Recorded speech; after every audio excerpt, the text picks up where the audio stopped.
प्यारे दर्शकों, पंजाबनामा शो दे विच तुहाडा निੱਘਾ स्वागत है। इस शो दे विच मेरे नाल सीनियर पत्रकार जसपाल सिंह सिद्धू हैं।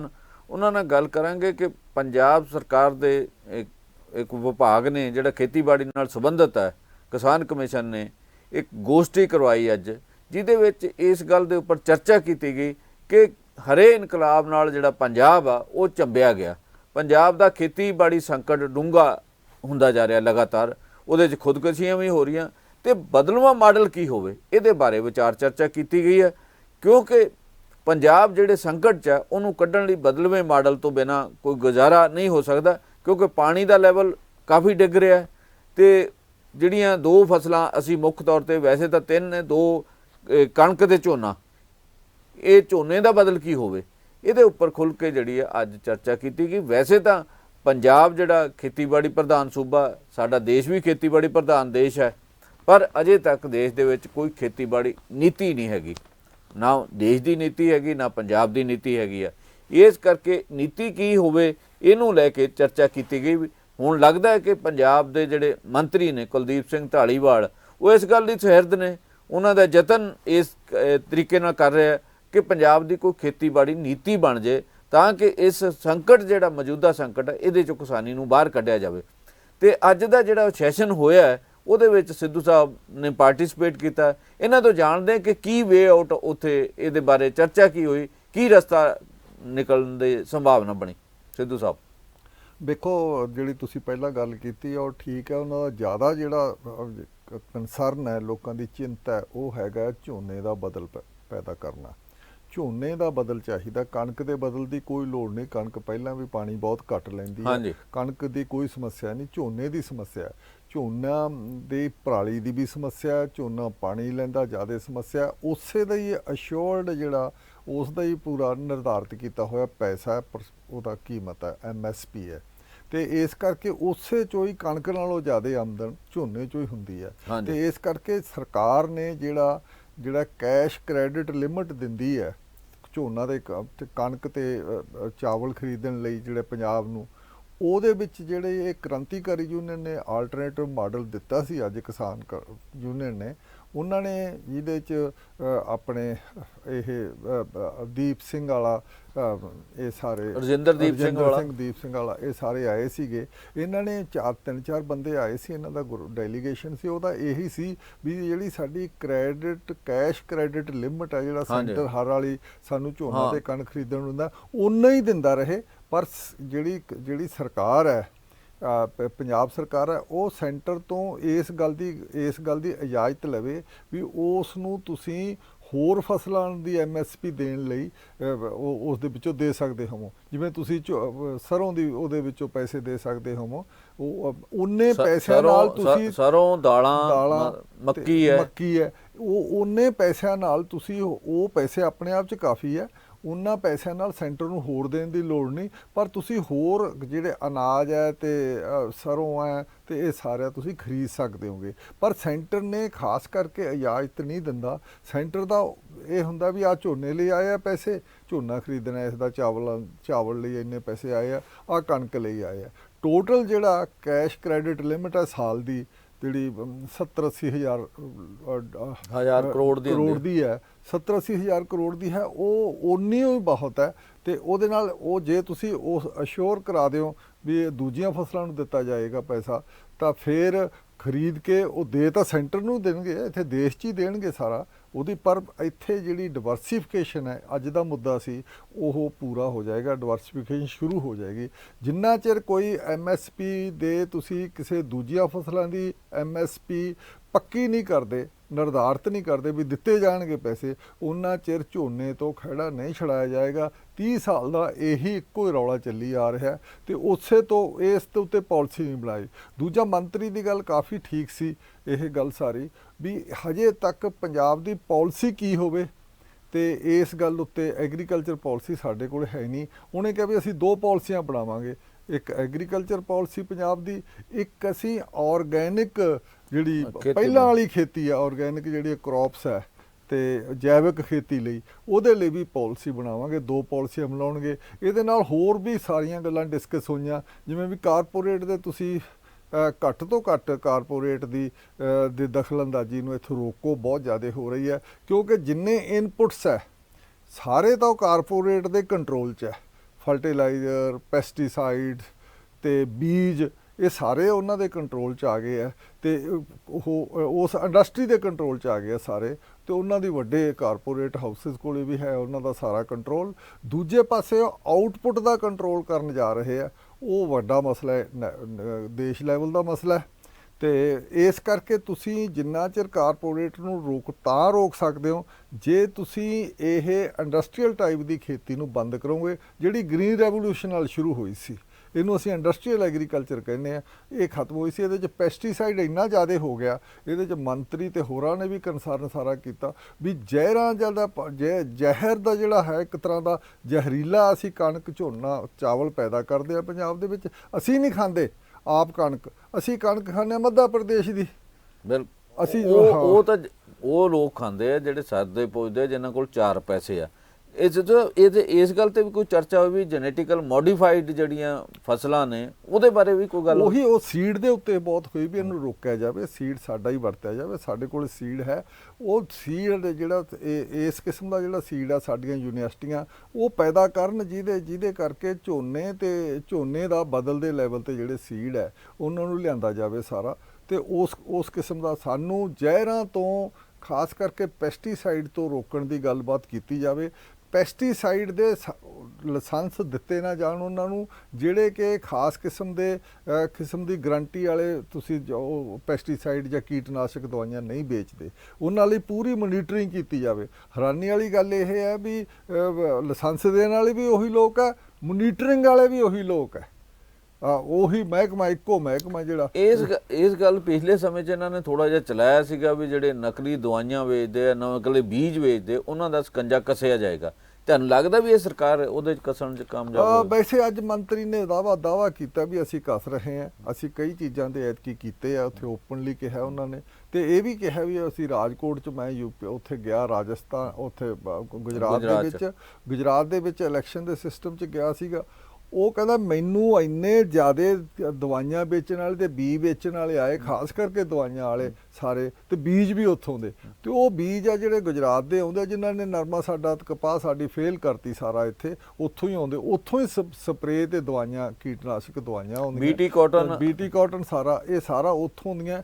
ਉਹ ਕਹਿੰਦਾ ਮੈਨੂੰ ਬਹੁਤ ਜ਼ਿਆਦਾ ਵੱਡੇ ਲੈਵਲ ਤੇ ਕਈ ਦਿਨ ਉਹਨਾਂ ਨੂੰ ਪਤਾ ਲੱਗਿਆ ਵੀ ਐਗਰੀਕਲਚਰ ਮਿਨਿਸਟਰ ਪੰਜਾਬ ਦਾ ਆ, ਤਾਂ ਮੇਰੇ ਆਲੇ ਦੁਆਲੇ ਉਹੀ ਖੜੇ ਆ।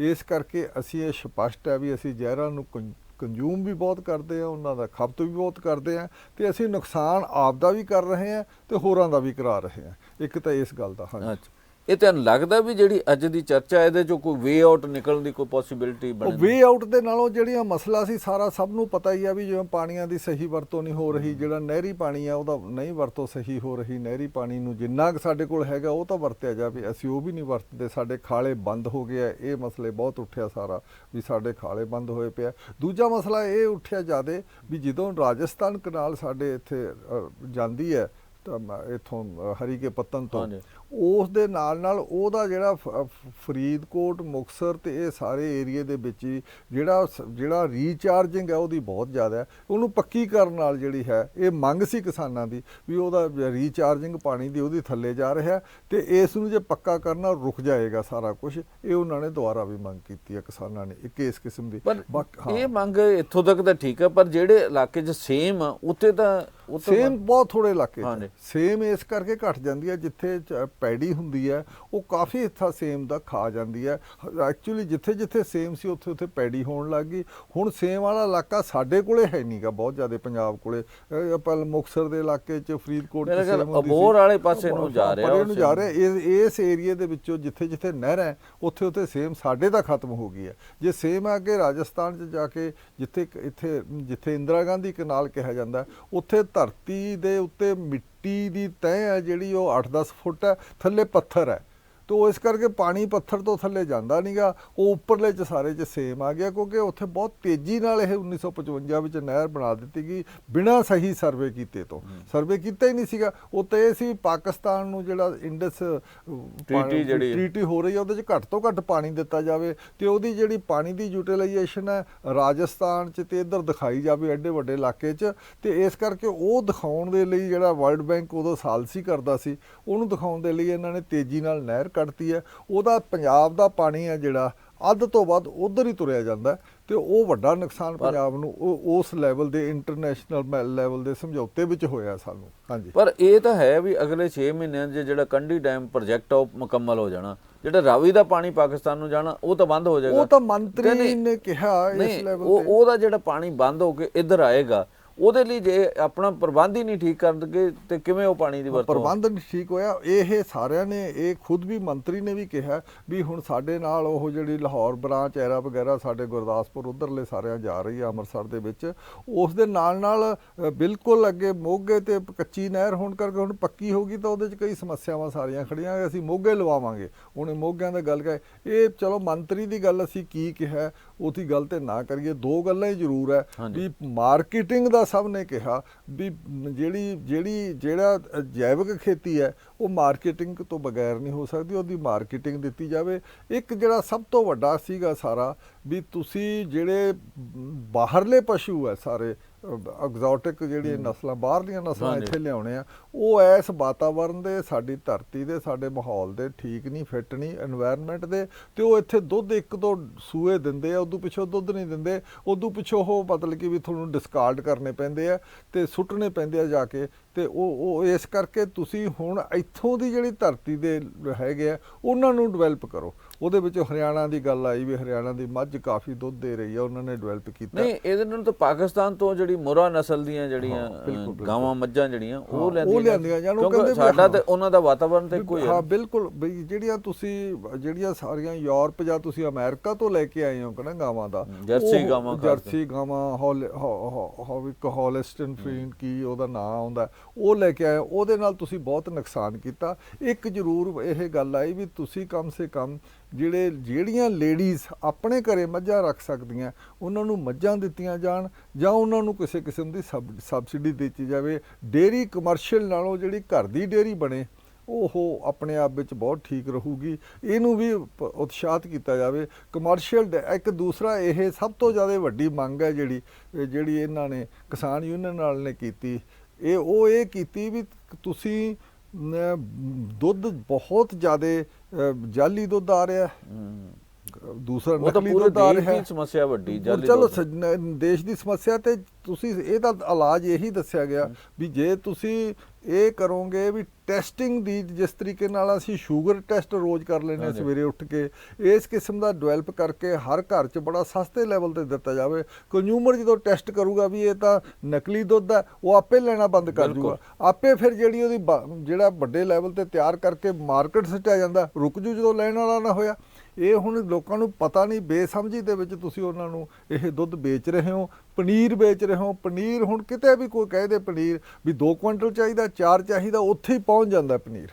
ਤੇ ਇਸ ਕਰਕੇ ਇਹ ਸਾਰੀ ਚੀਜ਼ ਬਹੁਤ ਫੇਕ ਤਰੀਕੇ ਨਾਲ ਨਕਲੀ ਤਿਆਰ ਕੀਤੀ ਜਾ ਰਹੀ ਹੈ ਤੇ ਜ਼ਹਿਰ ਹੈ, ਇਹਦੇ ਨਾਲ ਅਸੀਂ ਕੈਂਸਰ ਕਰ ਰਹੇ ਹਾਂ। ਦੂਸਰਾ ਇੱਕ ਹੋਰ ਸਵਾਲ ਸੀਗਾ ਵੀ ਜਿਹੜਾ ਜ਼ਿਆਦਾ ਵੱਡੇ ਲੈਵਲ ਤੇ ਆਇਆ, ਉਹ ਆਇਆ ਵੀ ਫੂਡ ਪ੍ਰੋਸੈਸਿੰਗ ਇੰਡਸਟਰੀ ਐਗਰੀਕਲਚਰ ਦਾ। ਬਿਸਕੁਟ ਸਾਡੇ ਬੰਗਲੌਰ ਤੇ ਸਾਊਥ 'ਚ ਬਣਦੀ ਆ ਇੰਡਸਟਰੀ ਸਾਰੀ, ਉੱਥੇ ਪਈ ਆ। ਕਣਕ ਇੱਥੇ ਪੈਦਾ ਕਰਦੇ ਹੋ ਤੁਸੀਂ, ਆਟਾ ਉੱਥੋਂ ਦਾ ਆ ਰਿਹਾ, ਤੁਸੀਂ ਕਿਉਂ ਨਹੀਂ ਇੱਥੇ ਵੀ ਬਣਾ ਸਕਦੇ ਵੀ ਇਹ ਬਿਲਕੁਲ ਠੀਕ ਕਣਕ ਹੈ, ਇਹਦੇ 'ਚ ਕੁਛ ਨਹੀਂ ਹੈ, ਸਾਰਾ ਕੁਛ ਤੁਸੀਂ ਕਹਿ ਸਕਦੇ ਹੋ ਵੀ ਸਾਡੇ ਵੀ ਇਸ ਦੇ ਵਿੱਚ ਕਾਰਬੋਹਾਈਡਰੇਟਸ ਵਿਟਾਮਿਨ ਇੰਨੇ ਹੈਗੇ, ਅਸੀਂ ਕਹਿ ਸਕਦੇ ਹੋ, ਉਹਦਾ ਪੂਰਾ ਉੱਤੇ ਲਿਖ ਕੇ ਦਿੱਤਾ ਜਾਵੇ। ਆਟੇ ਦੀ ਇੱਥੇ ਜਿਹੜੀ ਪ੍ਰੋਸੈਸਿੰਗ ਹੈ ਇਹ ਤਿਆਰ ਕੀਤੀ ਜਾਏ, ਪੰਜਾਬ ਦੀ ਫਾਈਨਲ ਪ੍ਰੋਡਕਟ ਬਣਾਏ ਜਾਣ।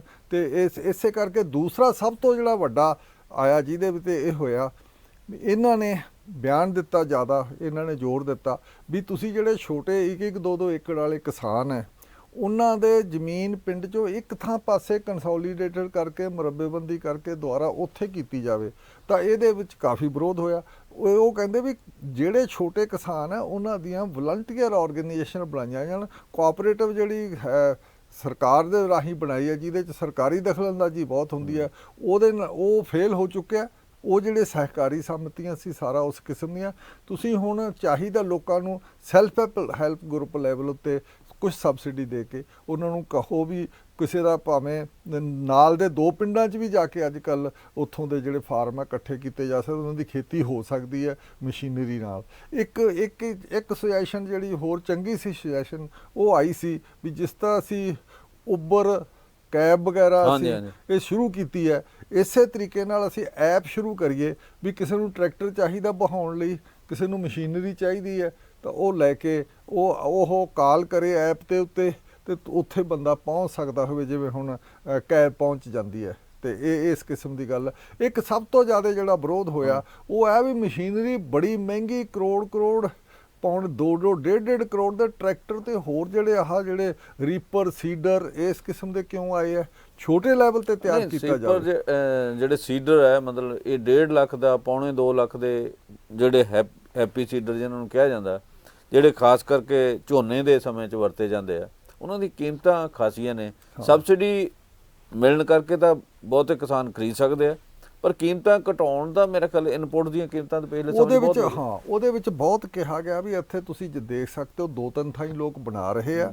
ਉਹ ਜਿਹੜੇ ਬੜੇ ਛੋਟੇ ਲੈਵਲ ਤੇ ਪੰਜਾਬ ਦੇ ਕਿਸਾਨ, ਪੰਜਾਬ ਦੇ ਕਾਰੀਗਰ ਆਪ ਬਣਾ ਰਹੇ ਆ। ਇੱਕ ਦੂਜਾ ਸਭ ਤੋਂ ਜ਼ਿਆਦਾ ਵੱਡਾ ਸੀਗਾ ਉਹਦਾ ਸਾਰਿਆਂ ਨੂੰ ਸਪੋਰਟ ਵੀ ਕਰਨੀ ਚਾਹੀਦੀ ਹੈ, ਉਹ ਸੀ ਵੀ ਜਿਹੜੀ ਇਹ ਸਾਡੇ ਐਗਰੋ ਇੰਡਸਟਰੀ ਹੈ ਉਹਦੇ ਵਿੱਚ ਕਾਰਪੋਰੇਟ ਨਾ ਆਉਣ ਦਿੱਤਾ ਜਾਵੇ। ਜਿਹੜੀਆਂ ਮਸ਼ੀਨਾਂ ਬਣਦੀਆਂ ਸਾਰੀਆਂ ਬਣਦੀਆਂ ਲਾਇਸੈਂਸ ਨਾ ਦਿੱਤਾ ਜਾਵੇ ਉਹਨਾਂ ਦਾ ਆਉਣ ਦਾ, ਤੇ ਉਹਨਾਂ ਨੂੰ ਪ੍ਰਮੋਟ ਕੀਤਾ ਜਾਵੇ ਵੀ ਤੁਸੀਂ ਸਾਡੇ ਨਾਲ ਸਾਡੇ ਜਿਹੜੀ ਇੱਥੇ ਜੌਬ ਮਿਲਣਗੇ ਲੋਕਾਂ ਨੂੰ, ਨਾਲੇ ਇੱਥੇ ਉਹ ਸਸਤੀ ਇਨੋਵੇਟਿਵ ਮਸ਼ੀਨਰੀ ਬਣਾ ਕੇ ਦੇਣਗੇ ਤੇ ਉਹ ਸਸਤੀ ਪਊਗੀ। ਇਸ ਕਰਕੇ ਇਹ ਕੋਸ਼ਿਸ਼ ਕੀਤੀ ਜਾਵੇ। ਬਾਹਰੋਂ ਕਾਰਪੋਰੇਟ ਨੇ ਮਤਲਬ ਕਿ ਜਿਵੇਂ ਟਰੈਕਟਰਾਂ ਦਾ ਉਹਨਾਂ ਦਾ ਕਬਜ਼ਾ ਹੈ, ਤੇ ਜਿਹੜੇ ਛੋਟੇ ਇੰਪਲੀਮੈਂਟਸ ਹੈ ਉਹ ਤਾਂ ਇੱਥੋਂ ਦੇ ਲੋਕਾਂ ਲਈ ਸੇਫ ਕੀਤੇ ਜਾਣ ਵੀ ਉਹ ਤਿਆਰ ਕਰਨ। ਤੁਹਾਨੂੰ ਲੱਗਦਾ ਅੱਜ ਦੀ ਜਿਹੜੀ ਗੋਸ਼ਟੀ ਹੋਈ ਹੈ, ਵਿਚਾਰ ਚਰਚਾ ਹੋਈ ਹੈ, ਇਹਦੇ 'ਚ ਕੋਈ ਵੇ ਰਸਤਾ ਬਣਨ ਦੀ ਕੋਈ ਪੋਸੀਬਿਲਿਟੀ ਲੱਗਦੀ ਹੈ? ਸਰਕਾਰ ਕੋਲ ਬਹੁਤ ਸਾਰੇ ਸੁਝਾਅ ਹੈ, ਇਹਨਾਂ 'ਚੋਂ ਕਿੰਨੇ ਕੁ ਸੁਝਾਵਾਂ ਤੇ ਤੁਹਾਨੂੰ ਲੱਗਦਾ ਵੀ ਅਮਲ ਹੋਏਗਾ? ਦੇਖੋ, ਜਿੱਥੋਂ ਤੱਕ ਮੰਤਰੀ ਨੇ ਕਿਹਾ ਉਹ ਕਹਿੰਦੇ ਪਹਿਲੀ ਮੀਟਿੰਗ ਹੈ, ਜਿਹੜਾ ਡਾਕਟਰ ਸੁਖਪਾਲ ਹੈ ਸਿੰਘ ਆਪਣਾ ਪੀਏਯੂ ਵਾਲੇ ਨੇ, ਪੀਏਯੂ ਵਾਲੇ ਨਾਲੋਂ ਜ਼ਿਆਦਾ ਜਿਹੜਾ ਫਾਰਮਰ ਕਮਿਸ਼ਨ ਦਾ ਜਿਹੜਾ ਹੁਣ ਚੇਅਰਮੈਨ ਹੈ, ਹਾਂਜੀ ਉਹ ਹੁਣ ਤਾਂ ਫਾਰਮਰ ਕਮਿਸ਼ਨ ਦੇ ਚੇਅਰਮੈਨ ਉਹਨਾਂ ਨੇ ਆਰਗੇਨਾਈਜ਼ ਕੀਤੀ ਨਾ ਬੈਠਕ ਜਿਹੜੀ ਹੈ, ਤੇ ਉਹਦਾ ਸੀਗਾ ਵੀ ਇਹ ਪਹਿਲੀ ਮੀਟਿੰਗ ਹੈ।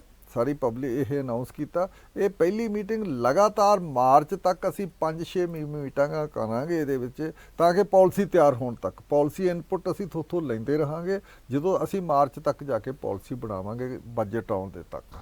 ਤੇ ਇਸ ਕਰਕੇ ਉਹ ਮੀਟਿੰਗਾਂ ਕਿਹਾ ਵੀ 4 ਕਰਦੇ ਆ, 2 ਕਰਦੇ ਆ, 3 ਕਰਦੇ ਆ। ਇਹ ਆਪਣੇ ਆਪ ਵਿੱਚ ਸੁਜੈਸ਼ਨ ਚੰਗਾ ਸੀ ਵੀ ਦੁਬਾਰਾ ਫਿਰ ਇਸ ਕਿਸਮ ਦੀ ਮੀਟਿੰਗ ਰੱਖੀ ਜਾਵੇਗੀ। ਇਹਦੇ ਵਿੱਚ ਕਿਸਾਨਾਂ ਦੀ ਸ਼ਮੂਲੀਅਤ ਇੱਕ ਹੀ ਜਥੇਬੰਦੀ ਹੋਈ ਪੰਜਾਬ ਦੇ ਵਿੱਚ ਤਾਂ 32-34 ਆਰਗੇਨਾਈਜੇਸ਼ਨ ਕਿਸਾਨਾਂ ਦੀਆਂ, ਬਾਕੀਆਂ ਦੀ ਕਿਉਂ ਨਹੀਂ? ਬਾਕੀ ਵੇਖੋ ਜਿਵੇਂ ਬਾਕੀ ਕਈਆਂ ਦੀ ਜਿਹੜੀ ਹੈ, ਜਿਵੇਂ ਹੁਣ ਇਹ ਆਪਣਾ ਉਗਰਾਹਾਂ ਸਭ ਤੋਂ ਵੱਡਾ ਗਰੁੱਪ ਹੈ, ਹਾਂਜੀ, ਉਸ ਦੀ ਪਾਲਿਸੀ ਹਜੇ ਤੱਕ ਵੀ ਪੁਰਾਣੀ ਹੈ ਵੀ ਇੱਥੇ ਜਗੀਰਦਾਰੀ ਸਿਸਟਮ ਹੈ, ਜ਼ਮੀਨ ਦੀ ਵੰਡ ਹੋਣੀ ਚਾਹੀਦੀ ਹੈ, ਇੱਥੇ ਲੈਂਡ ਟੂ ਦਾ ਟਿਲਰ ਚਾਹੀਦਾ। ਉਹ ਸਮਝ ਉੱਥੇ ਹੀ ਖੜੀ ਹੈ। ਇਹਨਾਂ ਦੀ ਸਮਝ ਥੋੜੀ ਜਿਹੀ ਵੱਖਰੀ ਹੈ। ਇਹ ਕਹਿੰਦੇ ਵੀ ਇਹ ਹੁਣ ਜ਼ਮੀਨ ਦੀ ਇੱਥੇ ਦੁਬਾਰਾ ਵੰਡ ਤੇ ਇਸ ਕਿਸਮ ਦੀ ਕਰਨ ਦੀ ਲੋੜ ਨਹੀਂ। ਬਹੁਤ ਜ਼ਿਆਦਾ ਜਿਹੜਾ ਛੋਟਾ ਕਿਸਾਨ ਹੈ ਉਸ ਨੂੰ ਕੋਆਪਰੇਟਿਵ ਬਣਾ ਕੇ ਤੇ ਜਥੇਬੰਦ ਕੀਤਾ ਜਾ ਸਕਦਾ। ਉਸ ਨੂੰ ਜਿਹੜਾ ਉਹ ਲੇ ਆਫ ਹੋ ਰਿਹਾ 1-2 ਏਕੜ ਵਾਲਾ ਮਤਲਬ ਕਿ ਵੀ ਖੇਤੀ ਤੋਂ ਬਾਹਰ ਹੋ ਕੇ ਦਿਹਾੜੀਦਾਰ ਬਣ ਰਿਹਾ। 2 ਲੱਖ ਬੰਦਾ ਚਲਾ ਗਿਆ, 2 ਲੱਖ ਫੈਮਲੀਆਂ ਖੇਤੀ ਚੋਂ ਬਾਹਰ ਨਿਕਲ ਗਈਆਂ। ਉਹਨਾਂ ਨੂੰ ਬਚਾਉਣ ਦੇ ਲਈ ਅਸੀਂ ਉਹਨਾਂ ਨੂੰ ਕੋਆਪਰੇਟਿਵ ਵਗੈਰਾ ਜਿਹੜਾ ਵਲੰਟਰੀ ਕੋਆਪਰੇਸ਼ਨ ਸਿਸਟਮ ਹੈ ਉਹ ਖੜਾ ਕੀਤਾ ਜਾਵੇ। ਇੱਕ ਬਾਗਬਾਨੀ ਤੇ ਬਹੁਤ ਜ਼ੋਰ ਲਾਇਆ, ਬਾਗਬਾਨੀ ਦਾ ਵੀ ਬਹੁਤ ਜ਼ਰੂਰੀ ਹੈ, ਤੇ ਉਹਦੇ ਵਿੱਚ ਪੌਕਟਾਂ ਸਾਰੀਆਂ ਦੇਖ ਕੇ ਜਿੱਥੇ ਕੀ ਹੋ ਸਕਦਾ ਉਹਦਾ ਹੋ ਕੇ ਨਾਲ ਫਿਰ ਉਹਦੀ ਪ੍ਰੋਸੈਸਿੰਗ ਯੂਨਿਟ ਤਿਆਰ ਕੀਤੇ ਜਾਣ। ਉਹਦੇ ਵਿੱਚ ਫਿਰ ਨਾ ਆਉਣ ਦਿੱਤੇ ਜਾਣ ਸਭ ਤੋਂ ਜ਼ਿਆਦਾ ਹੈ, ਕਿਉਂਕਿ ਜਿੰਨਾ ਪ੍ਰੋਸੈਸਿੰਗ ਯੂਨਿਟ ਅਮਰੀਕਾ 'ਚ ਹੋ ਰਿਹਾ ਉਸ ਨੂੰ ਅਲਟਰਾ ਨਾਂ ਦੀਆਂ ਕੁਛ ਪਾਈਆਂ ਜਾ ਰਹੀਆਂ ਚੀਜ਼ਾਂ ਜਿਹੜੀਆਂ ਕੈਂਸਰਸ ਪ੍ਰਜ਼ਰਵੇਟਰ ਉਹਦੇ 'ਚ ਪਾਏ ਜਾਂਦੇ ਆ, ਤੇ ਇਸ ਕਰਕੇ ਥੋੜ੍ਹਾ ਤਰੀਕਾ ਵਰਤਿਆ ਜਾਵੇ। ਉਹਨਾਂ ਨੂੰ ਲਿਆਉਂਗੇ ਤਾਂ ਉਹੀ ਪਾਉਣਗੇ ਫਿਰ। ਇਸ ਕਰਕੇ ਇਹ ਨਵੇਂ ਤਰੀਕੇ ਦਾ ਤਰੀਕਾ ਕੀਤਾ ਜਾਵੇ ਤੇ ਇਹ ਸਾਰੇ ਉੱਤੇ ਉਹ ਤਾਂ ਹਿਮਾਚਲ ਵਾਲਿਆਂ ਨੂੰ ਤਜਰਬਾ ਵੀ ਅਡਾਨੀ ਨੇ ਕਿਸ ਲੈਵਲ ਤੇ ਸੇਬ ਜਿਹੜੇ ਖਰੀਦੇ ਆ ਤੇ ਕਿਸਾਨਾਂ ਨੂੰ ਕੁਝ ਮਿਲਿਆ ਨਹੀਂ, ਸਾਰਾ ਪੈਸਾ ਉਸ ਪਾਸੇ ਵੱਲ ਚਲੇ ਗਿਆ। ਤੋ ਲੱਗਦਾ ਮਤਲਬ ਕੋਈ ਇਹਦੇ ਤੋਂ ਮੂੰਹ ਮਹਾਂਦਰਾ ਬਣੇਗਾ। ਚਲੋ ਜਾਣਦੇ ਆ ਕਿ ਪਹਿਲੀ ਮੀਟਿੰਗ ਸੀ, ਅੱਜ ਅਗਲੀਆਂ ਮੀਟਿੰਗਾਂ ਹੋਣਗੀਆਂ, ਇਹਦੇ ਚੋਂ ਕੋਈ ਨਾ ਕੋਈ ਨਵਾਂ ਰਸਤਾ ਨਿਕਲ ਗਿਆ ਤਾਂ ਪੰਜਾਬ ਸਰਕਾਰ ਨਵੀਂ ਖੇਤੀਬਾੜੀ ਨੀਤੀ ਜਿਹੜੀ ਕਿ ਬਣੀ ਨਹੀਂ ਉਹ ਬਣਾਉਣ ਦੇ ਵਿੱਚ ਸਫਲ ਹੋਵੇ, ਉਹਦੇ ਨਾਲ ਕਿਸਾਨਾਂ ਨੂੰ ਜਿਹਨੂੰ ਅਸੀਂ ਅੰਨਦਾਤਾ ਕਹਿੰਦੇ ਹਾਂ ਉਹਦੇ ਲਈ ਸਹਾਈ ਹੋਵੇ। ਸੋ ਸਿੱਧੂ ਸਾਹਿਬ ਕੋਈ ਖਾਸ ਗੱਲ ਤੁਸੀਂ ਕਹਿਣੀ? ਬਸ ਇਹ ਮੀਟਿੰਗ ਮੈਨੂੰ ਇਹ ਲੱਗਿਆ ਵੀ ਇਹਦੇ ਵਿੱਚ ਜਿੰਨੀਆਂ ਪ੍ਰੋਬਲਮ ਆ ਉਹ ਸਾਰੀਆਂ ਪ੍ਰੋਬਲਮ ਆਈਆਂ ਹਜੇ ਤੱਕ ਪਹਿਲੀ ਵਾਰ, ਤੇ ਉਹਦੇ ਵਿੱਚ ਹੁਣ ਸੁਜੈਸ਼ਨਾਂ ਵੀ ਆਈਆਂ। ਉਹ ਸੁਜੈਸ਼ਨਾਂ ਸਰਕਾਰ ਕਿੰਨਾ ਕੁ ਲੈਂਦੀ ਹੈ, ਸਰਕਾਰ ਕਿਸ ਤਰੀਕੇ ਨਾਲ ਸੈਂਟਰ ਤੇ ਪ੍ਰੈਸ਼ਰ ਪਾਉਂਦੀ ਹੈ, ਜਾਂ ਇੱਕ ਮਸਲਾ ਬਹੁਤ ਆਇਆ ਜਿਹੜਾ ਇਹਨਾਂ ਦੇ ਸਿਸਟਮ ਤੋਂ ਬਾਹਰ ਹੀ ਹੈ ਹਜੇ ਤੱਕ, ਉਹਦੇ ਵਿੱਚ ਸਭ ਨੇ ਕਿਹਾ ਵੀ GST ਹੈ ਇਹਦੀ ਜਿਹੜੀ ਕਲੈਕਸ਼ਨ ਹੈ ਉਹ ਸਟੇਟ ਲੈਵਲ ਤੇ ਹੋਵੇ। ਇਹ ਸੈਂਟਰ ਪੈਸੇ ਨਹੀਂ ਦਿੰਦਾ, GST ਉਹਨਾਂ ਕੋਲੇ ਤੇ ਸਾਡੇ ਬਕਾਏ ਪਏ ਰਹਿੰਦੇ ਸਟੇਟਾਂ ਦੇ, ਸਾਰਾ ਕੁਝ ਉਹ ਤਾਂ ਅਸੀਂ GST ਵੇਲੇ ਜਿਹੜਾ ਨਾ ਖੁਸ਼ੀ ਆਪਣੀ ਜੇਬ ਕੱਟ ਕੇ ਕੇਂਦਰ ਨੂੰ ਦੇਤੀ ਤੋਂ ਲੈਣ ਲੱਗਿਆ, ਹੁਣ ਇਹਦਾ ਪਤਾ ਨਹੀਂ ਕੀ ਹੋਏਗਾ। ਬਿਲਕੁਲ ਮੁਸ਼ਕਲ ਲੱਗਦਾ ਮੈਨੂੰ ਤਾਂ। ਸੋ ਸਿੱਧੂ ਸਾਹਿਬ ਤੁਸੀਂ ਸਾਡੇ ਸ਼ੋਅ 'ਚ ਸ਼ਾਮਲ ਹੋਏ, ਤੁਹਾਡਾ ਬਹੁਤ ਬਹੁਤ ਸ਼ੁਕਰੀਆ। ਇੱਥੇ ਅਸੀਂ ਦਰਸ਼ਕਾਂ ਕੋਲੋਂ ਲੈਂਦੇ ਆਗਿਆ, ਧੰਨਵਾਦ।